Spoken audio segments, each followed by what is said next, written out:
Hello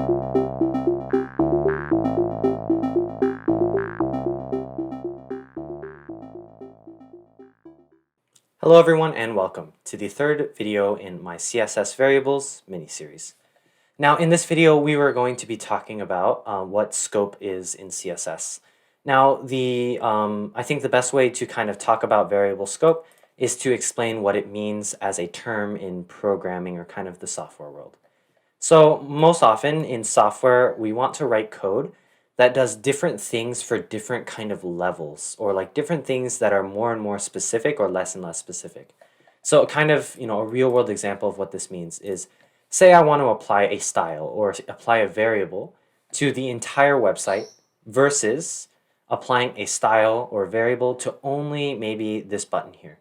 So what CSS variable scope allows us to do is it allows us to say, hey, I have this variable that has this color maybe or this sizing, but I only want it to apply when I'm talking about styling the Google sign or when I'm talking about styling this button right here. Versus you can actually also say, hey, no, I want this variable to work across the entire website. And that kind of allows us to give scope. And sorry, mind the birds in the background. They're being pretty loud today. But that's basically what scope is. Now, this gives rise to two of the implementations of scope in CSS, which include local variables and overriding variables.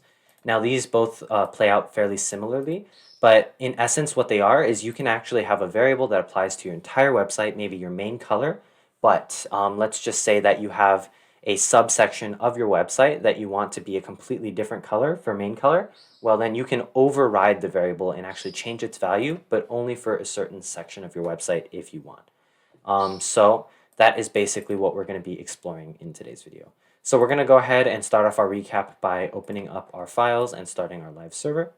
And as you can see in the last video, we left off on this. Now, this was a simple demonstration of some variables: main color, standard fade-in animation, the keyframe, and all that. And if I'm not mistaken, yeah, this all fades in here, or these three. But basically, these variables, for the most part, are all global variables.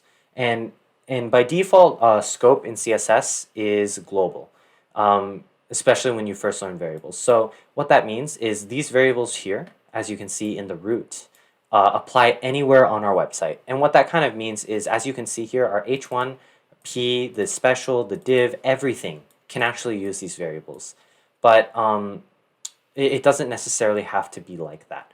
So let's just say I made a new section on our website. So let's make a section element with a class maybe of darker section, dark section or something.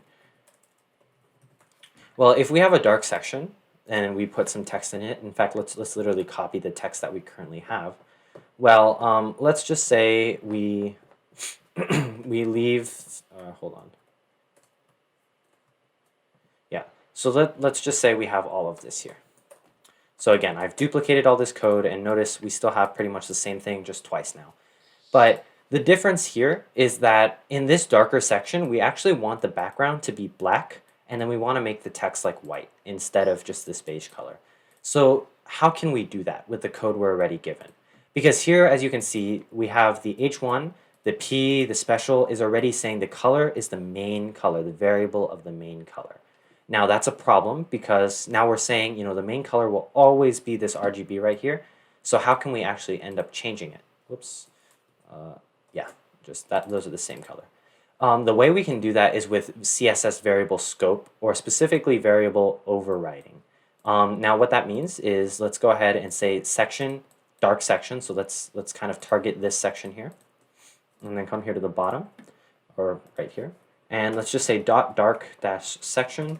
We want to basically override the main color. So remember how we created the main color up here?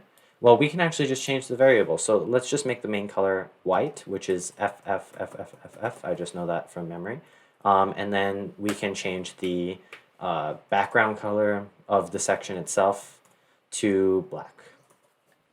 So notice when I do that, now look, these elements have the beige main color. And the reason for that is because they are all specified here at this level here. But now that we have basically done some variable overriding, we are saying whenever it's a dark section, override or change the variable, but only for this section. So notice still up here, these colors are still beige, all of these texts. And remember, if I remove the override, it'll all be beige. See, it's beige now, even in this black background. But what I'm doing here again is I'm taking this variable that was specified in the root, and if I pass it a more specific selector, so dark section is a subsection of the entire website, whereas root means the entire website itself. This is a subsection, so it actually takes, this variable takes precedence or is more important than this variable here.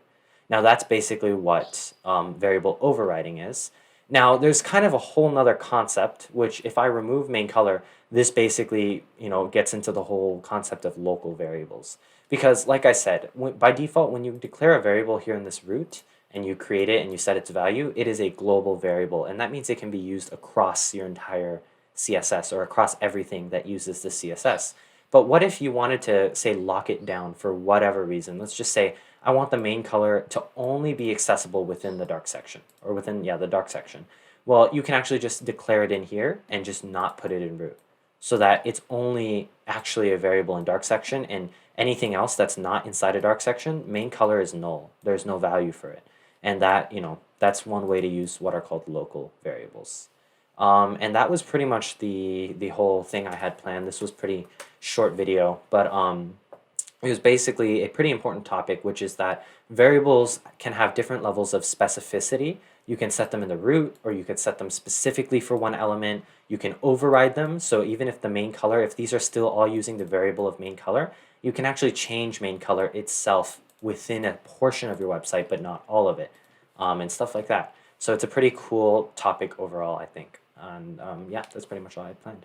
So if you want to see more videos in this series, you can check out the playlist, which is linked in the description, where I've been uploading daily. If you enjoyed the video, please consider giving it a thumbs up, subscribe, and hit the bell icon for notifications whenever I post new videos. Thank you for watching, and I'll see you in the next one.